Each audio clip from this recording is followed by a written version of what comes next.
Salut, c'est Colette. Bienvenue sur En tête à tête, le podcast de la communauté où on déconstruit les préjugés, on explore et on partage en confiance, où on réinvente ses relations et sa sexualité.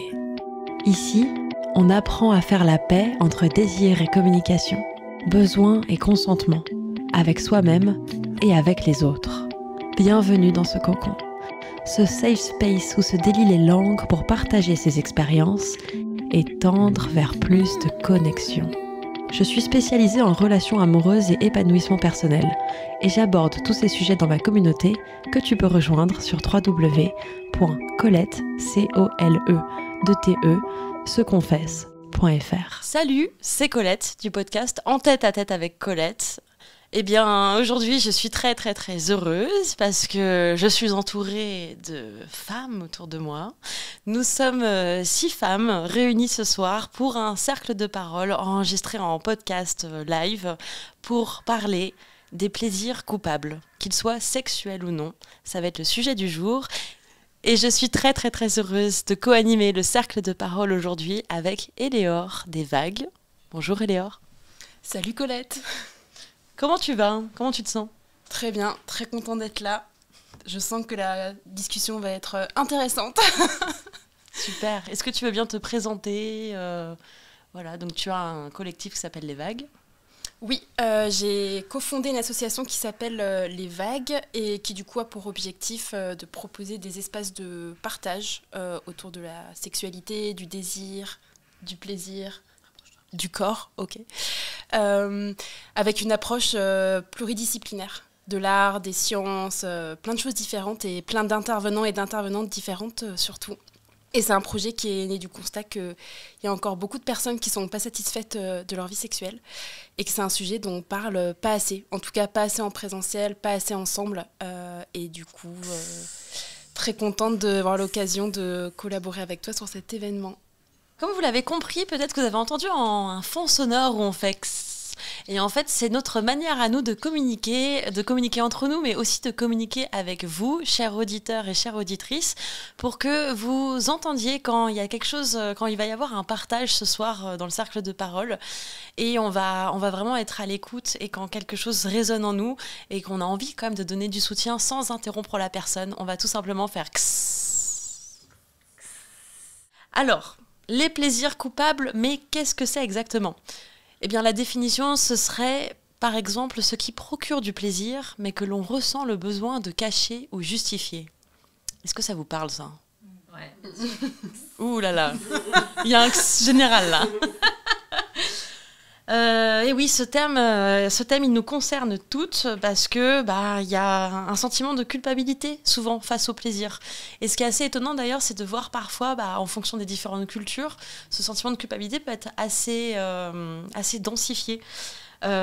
Aujourd'hui, on est du coup dans un cercle de parole, donc dans le cadre, on va vraiment parler en son jeu, donc on va parler en son expérience et chacune va être amenée à partager ses expériences et les autres vont répondre en ricochet avec leurs propres expériences. Donc il y a la bienveillance qui est de mise, le non-jugement et la liberté de partage. Ça veut dire qu'on partage ce dont on a envie et on ne partage pas ce dont on n'a pas envie. Et voilà, et les deux sans limite. Selon vous, c'est quoi le plaisir que vous vous accordez en cachette et qui vous fait vous sentir un peu coupable ? Moi, je vais commencer par un plaisir coupable qui est gourmand.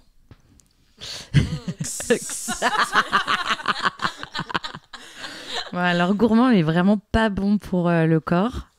Pour moi, c'est un burger, un giant du quick, voilà. et c'est vraiment très précis et c'est un plaisir vraiment, mais c'est incroyable le plaisir qui est associé. Mais à chaque fois que je le mange, je me dis mais c'est catastrophique quoi. Je mange ça, c'est dégueulasse, c'est de la fast-food et du coup je le mange un peu en cachette. Parfois quand je suis chez ma mère, je le commande et puis quand ma mère voit le livreur qui arrive, et je fais oui, non, c'est du japonais, etc. Et puis je prends mon burger, je le mange dans mon lit. Donc on est vraiment genre sur... Si je peux rajouter un petit truc, alors on se dit mais pourquoi autant de plaisir pour quelque chose où après tu te dis c'était pas si bon. Et en fait, moi, je l'associe un peu à une Madeleine de Proust. C'est-à-dire que dès que je le mange, ça me fait penser à quand j'étais plus jeune. Voilà, j'avais l'habitude d'aller au Quick parce que c'était près de chez moi. Et au Quick, c'est là où on m'a dit pour la première fois je t'aime. Oh. Eh oui! Ben oui, oui. Et puis c'était aussi parfois le dimanche soir, voilà, mes parents pouvaient pas faire à manger et puis on se mangeait un Quick et c'était un peu le moment trop cool de la semaine, quoi.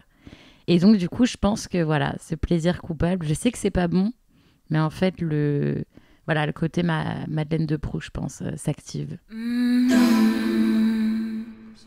Je rejoins ma voisine qui vient de s'exprimer sur la Madeleine de Proust, parce que moi, directement, le plaisir coupable, je l'associe à quelque chose de très régressif. En fait, moi, si je dois visualiser mon plaisir coupable, je pense que il y a quelque chose lié à la nourriture, mais surtout à une ambiance. Par exemple, ça peut être défoncer un camembert devant la Star Academy un vendredi soir et un peu s'échapper finalement de, je pense, ma vie d'adulte. Durant 1 heure ou 2, je sais pas, très souvent on peut penser que même pendant ce moment je suis en peignoir, certainement en train de me mettre du vernis, enfin d'essayer, sans doute en train de boire quelque chose qui me le fera regretter, ça va être une bière ou un bon coca bien sucré. Donc effectivement, moi, le plaisir coupable, la première chose à laquelle je pense, c'est un peu cet échappatoire, mais qu'on n'assume pas du tout finalement. Pas vraiment.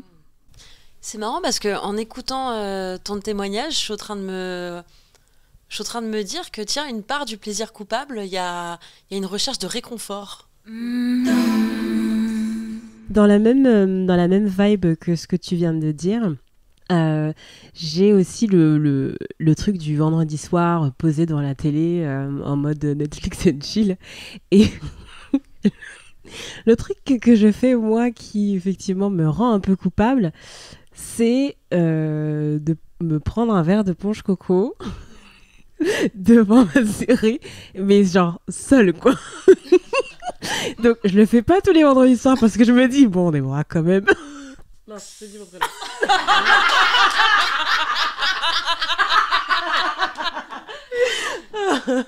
donc voilà, donc je le fais pas tous les vendredis soirs, mais c'est vrai que c'est quand même c'est genre la semaine est terminée, on se relâche, ça fait du bien, quoi. Bon, alors moi, mon énorme plaisir coupable, honnêtement, c'est Britney Spears. Ah ouais, on est d'accord. Ah ouais, non mais Britney Spears, enfin je sais pas, c'est oups, ah, et en fait, dès que j'entends ça, je sais pas, j'ai 9 ans et demi, je commence à danser devant n'importe quel miroir, dès qu'il y a un reflet de fenêtre, ça y est, je suis la resta. Je me déhanche comme une petite salope et je suis à fond, quoi. Non mais vraiment, et genre je suis la badass du quartier, je suis là, quoi. J'adore. Voilà. Et j'ai maté, oui, alors j'avoue, j'ai maté tous les documentaires de Britney Spears. Ah, vraiment, je suis voilà, j'ai un besoin de comprendre, j'ai une fascination, j'ai une admiration, je trouve ça dingue tout ce qui s'est passé dans sa vie, enfin j'ai de la tristesse aussi pour elle, enfin j'éprouve plein de choses en fait, et quand j'y pense, bah c'est une nana qui a traversé ma vie, à qui je me suis construit, et j'avais aucune idée de ce qui lui arrivait, enfin voilà, et ouais, et donc parfois quand je suis seule, je mate des documentaires ou des clips de Britney Spears en boucle. Moi, ce que je trouve hyper intéressant dans ce que vous dites, c'est que vos plaisirs coupables, ils ont quand même du temps et de la place. Alors que moi, mon plaisir coupable, qui est les bonbons Haribo, précisément la combinaison Polka avec des réglisses et pas que, bah, en vrai, moi, c'est un truc qui va être sur des temps hyper courts. Parce que je crois que la culpabilité, elle est tellement là, même à l'instant T, et mêlée au plaisir, que je ne pouvais pas passer une soirée dans mon lit longtemps, profiter. C'est à un moment donné, j'y pense, je craque, je prends le paquet, je rentre chez moi. Je le mange, à un moment donné, je me stoppe, je le range. Enfin, c'est quelque chose qui est vachement plus pulsionnel, j'ai l'impression, par rapport aux partages qui ont été faits. Et qui, en fait, il y a beaucoup de plaisir, mais de A à Z. C'est pas après, c'est de A à Z. Avant, pendant et après, il y a la culpabilité non-stop. Et en t'écoutant parler de ton enfance et de l'histoire de la Madeleine de Proust, moi, ça me renvoie à l'enfance, où dans la voiture, quand on faisait des longs trajets, ma mère, elle achetait tout le temps des bonbons pour mon père. Et nous, on était à l'arrière avec ma sœur. On avait la vue sur le gros paquet, mais on n'avait pas le droit d'en prendre. Et il fallait demander pour avoir un bonbon et on nous les donnait vraiment au compte-gouttes. Et j'ai l'impression que plus qu'une Madeleine de Proust, c'est un genre de compensation compulsive pour ces années de frustration dans la voiture à l'arrière, quoi. Mais du coup, en vous entendant, je me dis, il y a coupable et coupable un peu. Mais ça pose une question hyper intéressante, ce que tu décris. C'est que, est-ce qu'un plaisir coupable naît à partir d'une interdiction ? Je pense que je vais rebondir sur ce que tu dis, parce que j'hésitais à dire mon truc. Je me suis dit, c'est chaud. Donc, du coup, on est là pour ça. Et tu dis, est-ce que ça part d'une interdiction ? Et du coup, ça m'amène à me questionner sur mon truc. Est-ce que c'est une interdiction ? En fait, moi, mon gros truc, que vraiment le plaisir m'est ultra coupable, qui se dit pas entre adultes, c'est quand je peux sauter des douches. Genre en festival, par exemple, les gens sont là, ouais, on pourra pas... Oh, merci. On pourra pas se doucher, c'est trop chiant. Moi, je m'en fous. Je m'en fous complètement. Genre, passer 3 jours sans me doucher, je m'en fous complètement, quoi. Et du coup, en général, t'es là en mode, tu vas pas trop le dire aux gens, tu vois. S'il y a besoin, on se débrouille, mais je suis là avec mes petites lingettes. Enfin bref, je m'en fous, quoi. Et tu vois, je me dis, est-ce que j'étais interdite de douche quand j'étais petite ? Non. Donc c'est une piste, à mon avis, je suis grave d'accord, mais je me dis peut-être qu'il y a aussi des plaisirs coupables plus sur la norme. Et le truc, je me dis au Moyen-Âge, se doucher une fois par semaine, peut-être moi j'aurais été en mode nickel, tu vois. Ou est-ce que au contraire t'as senti une certaine pression vis-à-vis de va prendre ta douche, ou maintenant c'est le moment d'aller prendre ta douche ? C'est une question. C'est une bonne question. Ouais, je pense qu'il y avait le rendez-vous journalier d'aller prendre sa douche, qui peut-être en tant que petite me paraissait une injonction. C'est là, mais je suis pas sale. Il n'y a que les sales qui se lavent. Du coup, moi, ça m'amène à proposer une solution, les filles, que j'ai trouvée. C'est que, en fait, ta culpabilité, elle est hyper forte. Par exemple, comme tu racontais avant avec les Haribo, t'es tout le temps coupable et tout. Mais si tu trouves un partenaire de plaisir, t'es beaucoup moins coupable. Par exemple, moi, j'ai trouvé un partenaire de plaisir de Giant. Ma pote, on s'envoie des photos dès qu'on se fait un Giant. Je peux te dire que là, je suis plus coupable parce qu'il y a quelqu'un d'autre qui me dit « Mais c'est super génial !» et tout. Pareil, avec une autre pote, on adore la télé-réalité, c'est quand même chaud. Mais toutes les deux, on est en mode « Mais t'as vu ce qui s'est passé ?» etc. Quand on est ensemble, qu'on parle, c'est plus coupable. Hein. C'est que du plaisir. Donc, et peut-être comme tu racontais, quand t'es en festival, au final, tout le monde se lave pas. Du coup, c'est que du plaisir, il n'y a plus de culpabilité, quoi. Alors, ça me rappelle j'ai un groupe d'amis d'enfance et puis on se voit très rarement et tout. Et puis, il y a 2 ans, elles m'ont invitée à un chalet, une semaine au ski, donc trop bien et tout. Et en fait, pendant cette semaine, j'ai découvert qu'elles étaient toutes méga fans de la Starac, qu'elles avaient un groupe Facebook qui s'appelle Nico son thème. Enfin, genre... Et au début, j'étais vachement dans le jugement. Non, mais au début, j'étais là, genre, mais attendez, les meufs, c'est bon, on n'a plus 14 ans, c'est quoi ce délire ? Attends, waouh, où est-ce que j'ai atterri et tout ? Franchement, au bout de 24 heures, j'étais là, genre, ah ouais, non, mais Pierre, il est trop beau. Ah, mais c'est sûr qu'ils se kiffent les deux et tout. Genre. Et je suis intégrée dans le groupe Facebook maintenant et je suis à Donf. Je suis aussi dans un groupe. Et c'est vrai que le fait d'avoir eu un groupe comme ça et de voir que entre elles, il n'y avait pas de problème et qu'en fait, juste, du coup, on se marre et c'est drôle. J'étais en mode, mais oui, en fait, pourquoi je suis coincée du cul sur ce truc, en fait, juste c'est drôle, c'est... Voilà. Ouais, je pense du coup en parlant et tout. Mais par contre, peut-être qu'il y a des plaisirs coupables qui sont plus difficiles Bien sûr. à parler, et du coup plus difficile de trouver ton bro de plaisir coupable. Je trouve par exemple notamment, pas que, mais dans la nourriture par exemple. Moi je sais qu'il y a eu je peux avoir des soucis avec le chocolat. Mais du coup, tu vois, même là, en parlant, j'ai hyper honte parce que je sais qu'il y a eu des phases dans ma vie où quand je suis allée chercher du chocolat, etc., c'était pour aller chercher du réconfort, mais pour aller vraiment combler un manque, un truc. Et en fait, on est vraiment sur la verge aussi de à quel moment est-ce que ça devient un trouble de l'alimentaire, quoi. Donc il y a un trouble de l'alimentation, pardon. Donc il y a ce truc où en effet un plaisir coupable, à quel moment c'est plus coupable, à quel moment ça devient grave, et comment tu doses ça en fait, parce que souvent les plaisirs coupables, très souvent justement tu vas pas les partager ceux-là. Et du coup quand tu les partages pas, t'as pas de référence, t'as pas de jauge. Ça me fait penser à quelque chose quand j'ai cherché un peu des visuels pour ce podcast et ce thème. Quand j'ai tapé dans Canva plaisir coupable, il n'y avait que des images de Nana en train de manger. C'était ce qui sortait à 100%. Et du coup, moi je sais que la culpabilité que je ressens avec mon histoire de Haribo, c'est vraiment les conséquences potentielles qu'il va y avoir sur mon corps. C'est pas un truc de norme, et même si on était 4, je pense que un truc qui est faut faire attention à ce que tu manges, une espèce d'injonction autour du corps. Et c'est vrai que quand j'ai vu toutes ces photos de Nana en train de manger, j'étais là, mais il y a un truc en fait.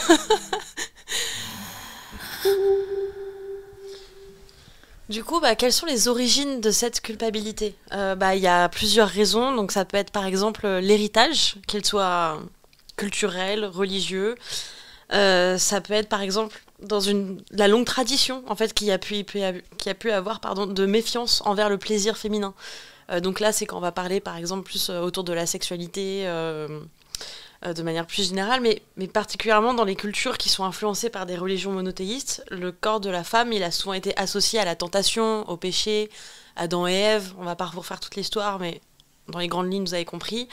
Peut y avoir l'éducation, donc là ça rejoint vachement ce que tu disais, Hélé, donc c'est l'éducation genrée, comment les filles elles sont socialisées à prioriser le plaisir des autres avant le leur, comment est-ce qu'il y a une injonction à tiens qu'est-ce que ça va faire à mon corps, etc. Donc je vais aller faire des régimes compulsifs, je vais aller machin, je vais faire ceci, il y a un regard sur soi qui est additionnel par rapport à s'il n'y avait pas cette conscience de l'image que je renvoie à l'extérieur.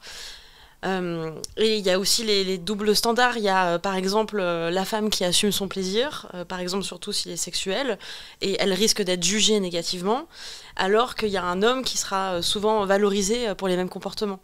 Alors heureusement on commence à voir que c'est en train de changer de plus en plus, mais voilà, ça change dans certaines zones de la population, dans les grandes villes, etc. Dans le reste de la France, si on va vraiment en plein fond du village, je suis pas trop sûre. Enfin, je dis ça, mais rien que mes parents, déjà, quand je parle avec eux, j'ai l'impression que rien n'a changé. Donc bon, voilà, il n'y a pas besoin d'aller bien loin non plus. Après, il y a donc l'industrie du marketing et des médias. Par exemple, sois sexy, mais pas trop. Voilà. Sois sexy, mais ne sois pas non plus une salope. Prends soin de toi, mais ne sois pas superficielle. Donc, on va faire du maquillage nude, on va se mettre 4000 couches, mais il faut que ce soit genre I woke up like this, ok. Il y a les dynamiques familiales, donc il y a aussi le rôle des figures maternelles et des transmissions intergénérationnelles dans notre rapport au plaisir et à la culpabilité. Par exemple, si notre maman, ça peut être le papa, mais si un parent nous a dit fais attention à ta ligne, mange pas trop, etc. Voilà, ou ça peut être la grand-mère, enfin bref. On a toutes des histoires différentes par rapport à ça, mais il y a plein de petites choses, mine de rien, qu'on entend et qui du coup nous conditionnent déjà à nous dire ça j'ai pas le droit, ça j'ai pas le droit, bon mais pourquoi, mais je comprends pas pourquoi. Et ça crée comme ça des contradictions en nous, quoi. J'aimerais vous poser la question, quelle a été la première fois où vous avez ressenti un décalage entre ce que vous aimiez et ce que vous deviez aimer selon les autres, et comment vous avez géré ce moment? Alors moi c'est dans le domaine sexuel en fait, quand j'ai découvert les plaisirs de la masturbation. Donc moi j'ai grandi en fait dans une famille chrétienne, protestante, évangélique, où en fait tout ce qui est sexuel est réservé au mariage, et donc du coup la découverte de mon corps, c'était, je sais pas quel âge je devais avoir, peut-être une dizaine d'années, quelque chose comme peut-être un petit peu plus jeune. Et alors là, réel décalage, je pense que j'ai dû me faire surprendre par ma mère ou quoi, ok, c'est genre c'était mais qu'est-ce que tu fais, faut pas faire ça, c'est péché, etc., etc. Donc gros décalage. Et avec le temps, effectivement, tu fais ça en cachette, tu le dis pas trop. Bon, aujourd'hui, j'ai pu me libérer de ça, mais c'est vrai que ouais, c'était la première fois que j'ai vécu ce décalage-là entre ce que je devais faire et puis ce que je faisais qui était pas correct. Entre guillemets, j'ai fait des guillemets. Et comment t'as accueilli ça à ce moment-là? Oh, alors, très très grosse culpabilité parce qu'à ce moment-là, malgré le fait que c'était une éducation qu'on me donnait, j'étais quand même à fond moi-même dans ça. Bon, je suis toujours croyante, mais plus comme je l'étais avant.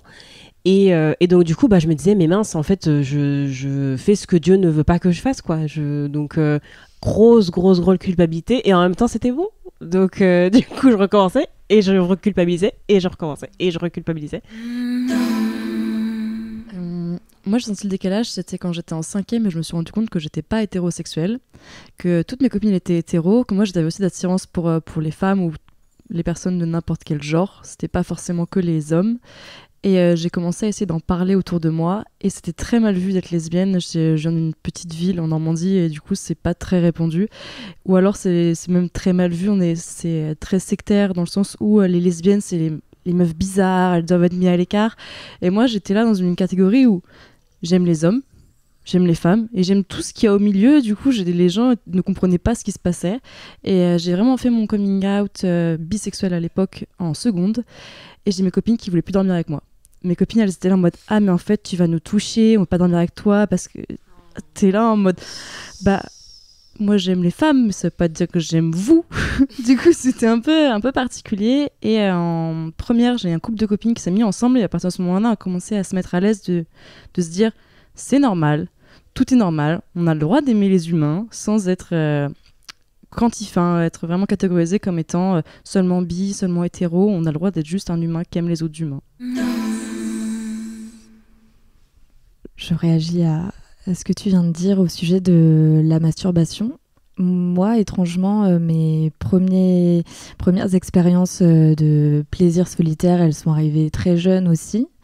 Mais j'ai pas eu d'éducation religieuse ou quoi que ce soit. Et pour autant, le sentiment de culpabilité, je l'ai ressenti automatiquement. Mais c'était pas vis-à-vis de mes parents, c'était pas vis-à-vis de ma famille, c'était simplement vis-à-vis de moi-même parce que je pense que vraiment, je ne savais pas vraiment ce que je faisais. Je savais pas pourquoi je le faisais, mais je le faisais. Et en fait, cette espèce de premier questionnement, ça m'avait beaucoup chamboulé et ça m'a pas empêché de le refaire et de le refaire. Mais cette culpabilité face à moi-même, elle est restée très très longtemps, très tard, malgré le fait d'être, je pense, assez libérée par la parole, de ne pas avoir d'injonction nulle part issue de mon schéma familial, pas de religion. C'était simplement avec moi-même et j'ai jamais vraiment su pourquoi. Peut-être le sentiment d'être justement seule et de ne pas être accompagnée. On parlait tout à l'heure du fait de partager notre plaisir coupable et finalement qu'il ne soit plus coupable.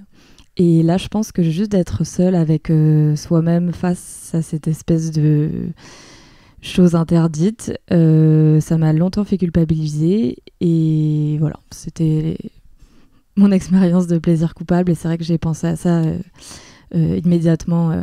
Et qu'est-ce qui t'a aidé du coup à que ça ne devienne plus un plaisir coupable?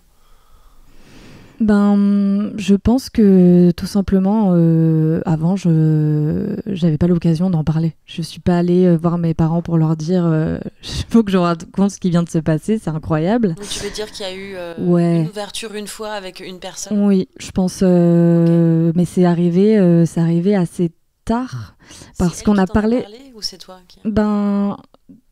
j'ai pas de souvenir précis, mais en fait, ce qui est dommage, c'est que j'ai parlé très tôt de sexualité, mais pas de masturbation, finalement. Donc, voilà, je pense que c'est lié à ça, quoi. On était malheureusement, heureusement déjà très à l'aise pour parler de nos premières fois à deux, mais pas de première fois tout seul, dans son lit, à peut-être 9 ans, avec son oreiller, quoi. Alors, petit fun fact, j'ai un Discord, du coup, c'est une communauté en ligne sur laquelle les membres peuvent discuter sur un forum, et c'est totalement... ça peut être, s'ils le souhaitent, anonyme, tu changes ton pseudo, tu mets une autre photo, etc. Et j'ai découvert il n'y a pas longtemps que malgré que j'ai un Discord, donc tu peux avoir des chats sur absolument tout et n'importe quoi, et moi, il y a beaucoup de sujets ouverts sur la sexualité, forcément, il y en a beaucoup. Et j'ai découvert il n'y a pas longtemps qu'il n'y en a pas un seul qui parle de masturbation féminine. C'est pour dire qu'il y a un truc quand même. Alors du coup, moi, je pose une question. C'est pas pour un témoignage, mais du coup, je te pose la question. Tu as quand même utilisé... Sens-toi libre de ne pas y répondre, oui, si bien tu sûr. le souhaites. Mais tu as utilisé le mot interdit. Et comme tu n'as pas... comme dans mon expérience, t'as pas grandi dans un système, etc., qui te disait que c'était pas bien, d'où est-ce que te venait cette notion d'interdit ? Je me rappelle pas directement, mais je pense simplement que, en fait, moi, le plaisir est arrivé avant que je conscientise l'acte. Donc, en fait, c'est que je pense que, voilà, la sexualité, je savais de loin ce que c'était. Enfin, j'avais mon esprit d'enfant, on avait dû m'éduquer sur le sujet sans... Je pense que je pose trop de questions, mais en fait, c'est pas quelque chose qui m'a... Ça m'a pris de court finalement, parce que en fait, je savais pas vraiment que c'était... Je me doutais que c'était sexuel, mais pour moi, la sexualité, c'était associé à quelque chose d'interdit, parce que simplement, j'étais un enfant. Enfin, je me voyais comme un enfant. Je pense que plus tard, ça s'est démocratisé et ça s'est développé dans ma tête. Mais les premières expériences, c'était... je me sentais pas à l'aise, je me sentais pas bien de le faire.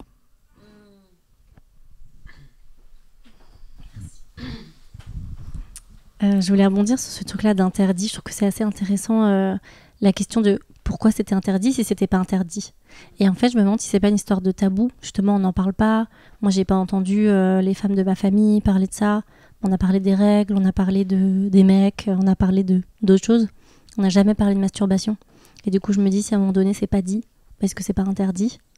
Parce que moi, je me dis, j'ai pas trop eu l'impression que c'était interdit, mais c'était quand même tabou, puisque tu le fais dans ton coin, t'as personne à qui en parler et tout. Donc c'est implicitement interdit, quoi. Ouais, voilà. C'est pas fortement autorisé, quoi. C'est ça. Et je trouve que ça rejoint plein de sujets de sexualité. Moi, j'étais l'une des premières avec mes copines à parler de sexe ouvertement, parler d'orgasme, de sexualité, qu'est-ce qui s'est passé dans les rapports, etc.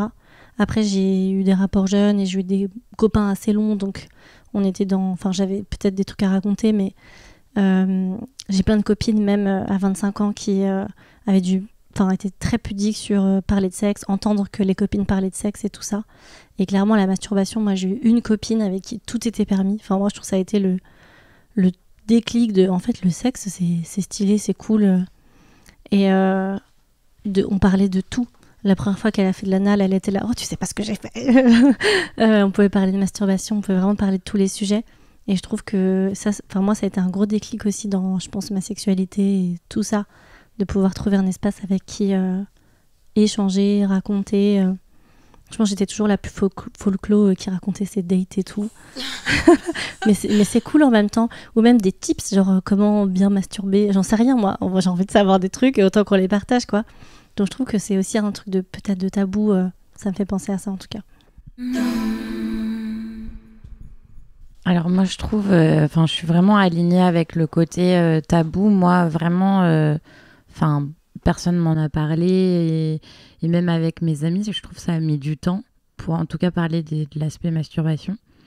Et du coup, en fait, j'ai l'impression que le fait de pas du tout en parler, de pas comprendre comment bien le faire, ça m'a amené à dans des situations un peu honteuses. Enfin, genre, tu te touches sur une mini, genre sur une peluche, t'es là en mode j'ai un problème. Genre... C'est quoi, genre j'aime les animaux, enfin tu vois. Je me souviens parfois, enfin voilà, je savais pas du tout qu'il fallait que je me touche et tout, et puis je sentais que voilà j'avais envie. Je me souviens, je prenais un pot de colle que je mettais du cellophane autour, et puis je m'enfonçais quand même le pot de colle quoi. Et du coup t'es là en mode mais t'es bizarre, enfin après j'étais là mais c'est pas possible. Genre c'est la honte, c'est honteux. Et parce que je savais pas comment il fallait se doiter, je savais pas que il y avait des godes, enfin je savais rien de tout ça. Du coup je faisais des trucs qui me rendaient honteuse. Je me souviendrai toujours de la première fois où le jet d'eau a accidentellement effleuré mon clitoris. Et vraiment, je me souviens encore exactement dans quelle position j'étais. J'étais en mode accroupie, genre, je prenais et là tout d'un coup, genre je suis là et je sens que je deviens rouge. Et ma première pensée, c'est j'espère que maman va pas passer la porte maintenant, quoi. Du coup, il y a plusieurs catégories de plaisirs coupables. On a commencé à en aborder quelques-uns. Donc, y a les plaisirs culturels, par exemple, ce qui va être un peu mainstream, / plutôt dans le côté bas de gamme. Donc, on a parlé de télé-réalité, on a parlé de musique, voilà, ça peut être dans la pop culture, enfin, il peut y avoir plein de choses en vrai. Les émissions, je sais pas, genre Columbo, enfin, voilà, on les connaît. Il peut y avoir les plaisirs alimentaires, comme ce qu'on en a parlé. Il y a aussi les plaisirs du corps et de la sexualité. Et également les plaisirs relationnels non conventionnels. Par exemple, je suis mariée, mais je sais pas pourquoi, ça m'excite d'aller draguer mon voisin de temps en temps. Enfin, voilà, il y a plein de choses comme ça, en fait, où tout d'un coup, on s'est peut-être pas dit que c'était un plaisir coupable, mais on sait que, j'ai pas envie de le partager, mais je sais que je fais rien de mal, entre guillemets, mais ça me fait kiffer. Mais comme, au fond de moi, je sais que j'ai fait un peu ce pari, ce pacte, que je ne franchirai pas la limite, j'ai un peu le droit quand même. Et moi, ça me fait penser à un truc assez deep, en réalité, où j'étais au collège, et je me faisais embêter par un mec de manière assez fréquente, où il essayait à chaque fois en cours de SVT de mettre ma main dans son pantalon, etc. etc. Bon, aujourd'hui, on pourrait clairement clarifier ça de agression sexuelle répétée.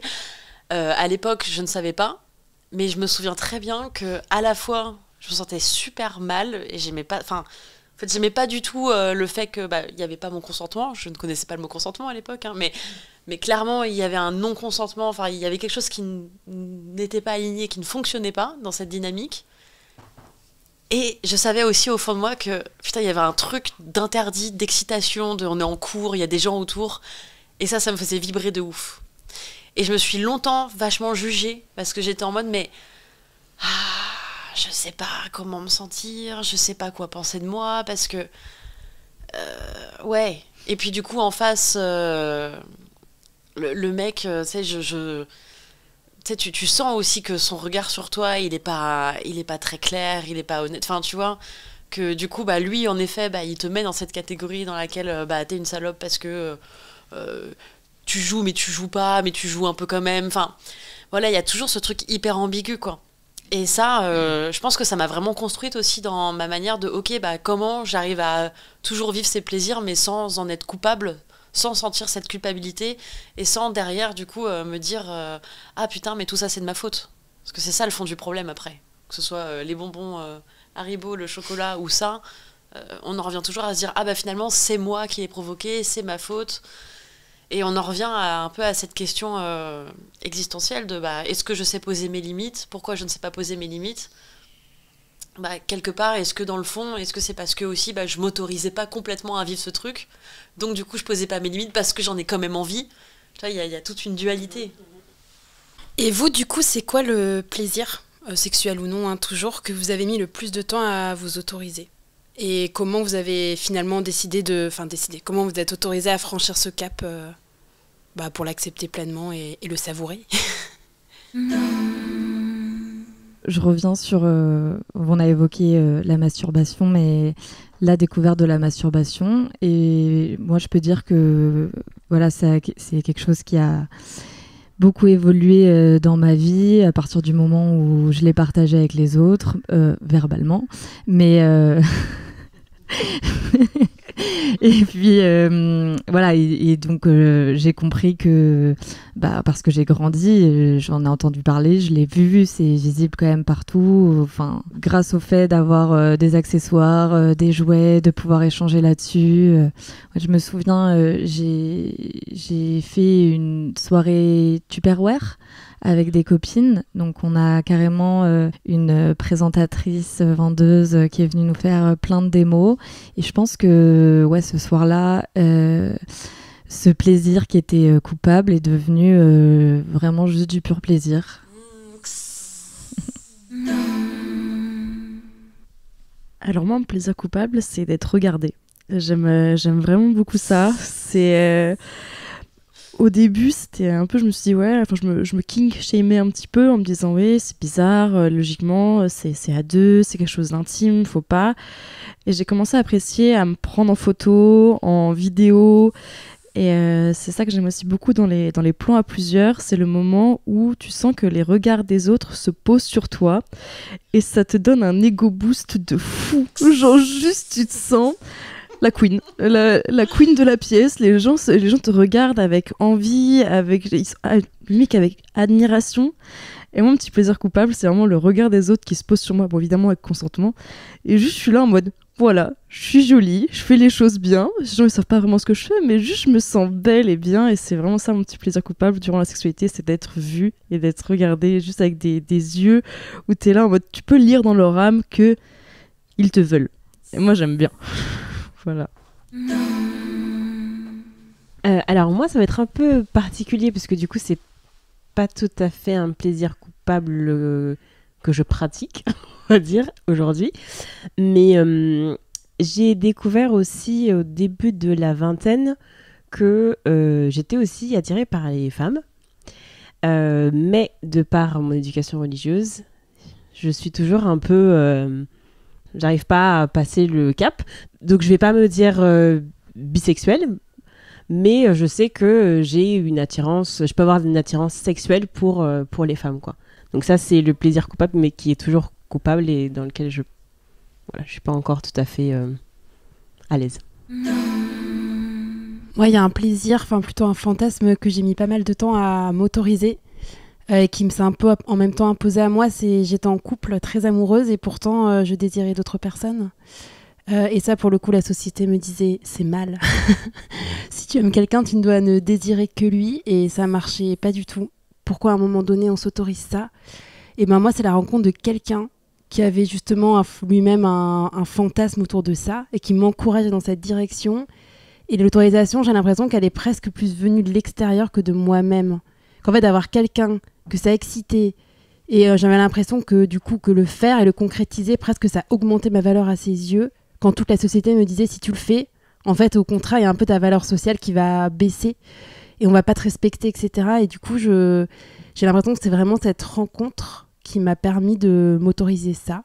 Et c'est pour ça que je pense aussi que c'est hyper important de parler de ces choses-là, pour se rendre compte qu'on n'est pas tout seul et qu'il y a d'autres gens qui le partagent. Et moi, je crois beaucoup au collectif, ou en tout cas aux rencontres, comme un moyen d'accepter et de s'autoriser des choses. Même si dans l'idéal, on voudrait que ça vienne toujours de soi-même, avoir des déclics, mais ouais, j'ai l'impression que se confronter à l'altérité, à d'autres choses, en tout cas moi, ça m'a autorisé ce plaisir et plein d'autres. D'avoir des gens qui étaient là, mais c'est ok, c'est excitant, pourquoi tu le fais pas, quoi? Moi, j'ai un plaisir qui vient avec un côté de culpabilité que j'essaye d'enlever. C'est le plaisir de se sentir femme, bien dans son corps, bien dans ses baskets, bien avec les sujets de sexe, etc. Et sans avoir la culpabilité d'être la grosse allumeuse ou celle qui mérite du coup qu'on puisse l'agresser ou autre.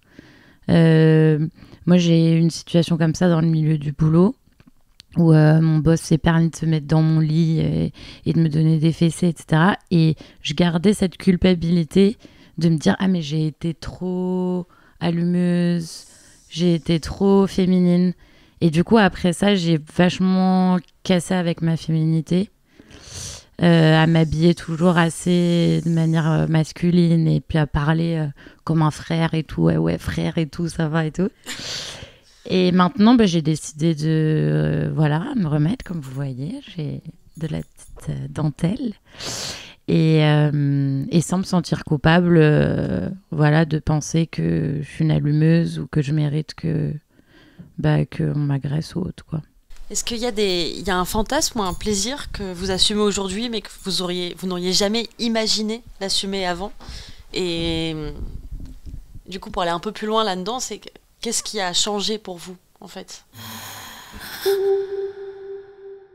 Bon, je suis là, donc j'allais pas répondre à ça, mais je parle là-dessus. Sur plutôt un plaisir. Ça rebondit sur un peu ce que vous dites toutes les deux, qui va avec le plaisir d'assumer ses désirs, où j'ai l'impression que maintenant, j'arrive à avoir vraiment du plaisir à dire vraiment ce que je veux pas dans toutes les situations et tout ça, c'est encore imparfait, mais à être celle qui sait clairement ce qu'elle veut, ça peut être un domaine sexuel, mais dans un domaine de date ou dans un domaine même plus global.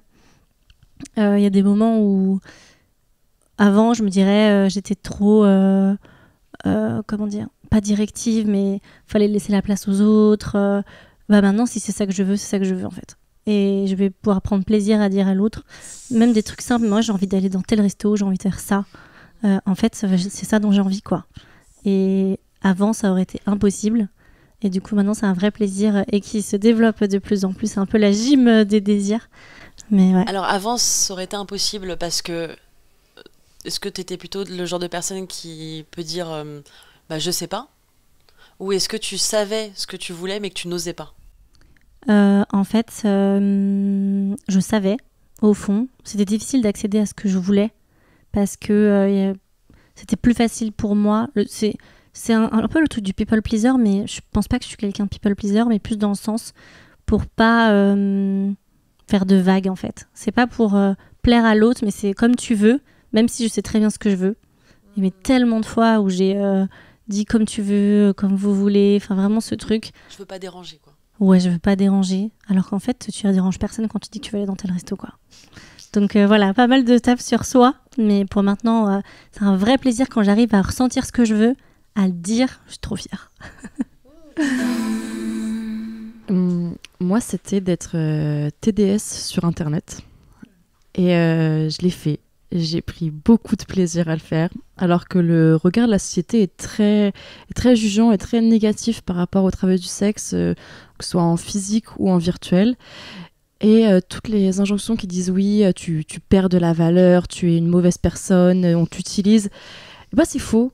C'est complètement faux parce que en fait, c'est une façon de se réapproprier son corps, de proposer des services que tu ne trouves pas dégradants et que tu apprécies faire pour une somme d'argent, pour des humains qui ont de l'argent à donner facilement. Et j'ai vraiment beaucoup aimé ça. Ça m'a tellement revalorisé dans ma vision de moi-même, du corps, de ces travailleuses du sexe, à me dire que je fixe mes tarifs, je fixe mes limites, je fixe mon timing, c'est moi qui gère tout, c'est moi qui suis encore une fois la queen, quoi. C'est moi qui fais tout pour généralement des hommes, on va dire, des hommes qui ont un besoin, qui ont une frustration, et toi t'es là pour les aider et pour juste prendre du plaisir dans ce que tu fais. Je trouve ça, c'est un plaisir coupable que j'ai beaucoup aimé faire, que je ne fais plus maintenant parce que ça prend quand même beaucoup de temps, mais c'était un fantasme que je n'osais pas réaliser vis-à-vis de la société actuelle qui est très jugeante, alors que travailler du sexe, c'est un des plus vieux métiers du monde. Je vois pas pourquoi on en est encore là aujourd'hui, mais c'est un autre débat. Est-ce que vous avez un plaisir coupable du moment? Moi, ça sera rapide. J'ai du mal à vraiment le comprendre, mais ça me porte du plaisir. Ça m'excite de voir des hommes ensemble. Voilà. Et qu'est-ce qui pourrait t'aider à l'assumer s'il est encore coupable? C'est d'aller, mais ce que j'ai décidé de faire, c'est d'aller dans des environnements où il y a des femmes, des hommes qui font l'amour, et comme ça me permet de peut-être comprendre et puis être plus à l'aise. Alors moi, c'est la clope. Je suis asthmatique, donc du coup, j'ai aucun business à fumer, mais je fume quand même. Et en fait, aujourd'hui, au niveau du travail, le travail me saoule, etc. Et en fait, c'est ma seule échappatoire. Donc, je fume. Moi, je pense que c'est plus un fantasme qui est hyper coupable. Je le partage avec pas trop de détails quand même, mais en fait, pendant longtemps, j'ai beaucoup fantasmé sur le rapport de domination homme-femme, ce qui m'a beaucoup questionné, évidemment, sur des scénarios de Maboule, là où ton mec te dit ah mais quand je me branle, je pense à toi. Bah, moi, pas du tout. Enfin, vraiment, je pense à des scénarios qui sont sortis de je ne sais où je sais pas si je m'identifie plus à l'homme ou à la femme, mais le truc, c'est vraiment... Et je me sens coupable parce que je me dis, si je suis à la place de la femme, what the fuck, mais en même temps, si je suis à la place de l'homme, what the fuck. Et du coup, c'est complètement chelou. Et j'ai eu l'occasion quand même d'expérimenter un peu des deux.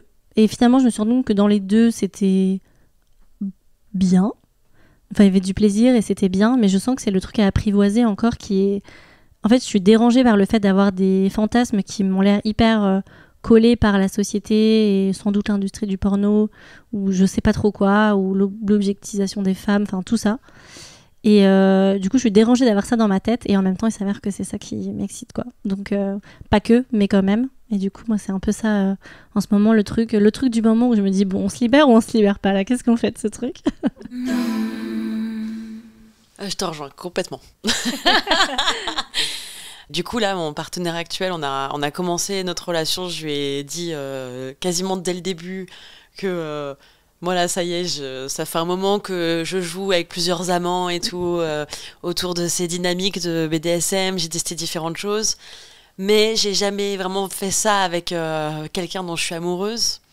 Et j'avais vraiment envie d'explorer cette dynamique-là et de voir où ça pouvait m'emmener. Parce que je sentais que parfois, avec mes amants, même si c'était très chouette, c'était différent. Enfin, voilà, il n'y avait pas exactement ce niveau d'intensité que je recherchais, en fait.